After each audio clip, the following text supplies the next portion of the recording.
যাদের মুখ বন্ধ করে দেওয়া হয় প্রতিদিন প্রতি মুহূর্ত।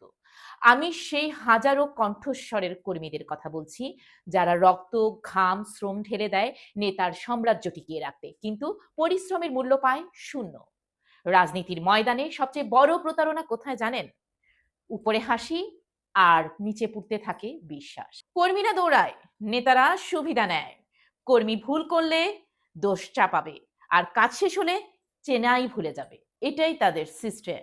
যে রাত জেগে পোস্টার লাগায়, যে রোদে দাঁড়িয়ে মিটিংয়ে ভরে, যার একদিনের শ্রম বড় নেতার চেয়ার আরো শক্ত হয়, আর সেই মানুষটাই অলিখিত নিয়মে বাদ পড়ে যায় এক নিমিষেই। এটা নেতৃত্ব নয়, এটা ব্যবহারের শিল্প। এটা রাজনীতি নয়, এটা ক্ষমতার নেশায় মানবিকতা শুকিয়ে ফেলার খেলা। এমন হাজারো ছোট নেতা আছে, বলতে চায় কিন্তু সাহস পায় না। চিৎকার করে তারা বলতে চায়, আমাকে আর দাবার গুটি বানিও না। শেষে তাদেরই ভুলে যাবেন নাকি পরিশ্রমের মূল্য নেই? এটা মানা যায় না। কারণ সত্যতা একটাই, কর্মীরা সম্মান চায়, কোনো নেতা বড় নয় কর্মীর ত্যাগ ছাড়া। কোনো সাফল্য স্থায়ী নয়। এবার চাই পরিবর্তন। হালকা না, মৃদু না, ঝড়ের মতো পরিবর্তন।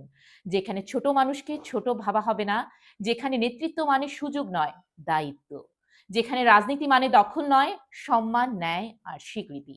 এবার আসুন সেই নতুন ধারা, যেখানে কর্মীরা মাথা উঁচু করে বলতে পারবে, এই দেশ, এই রাজনীতি, এই পরিবর্তন আমাদের হাতেই শুরু।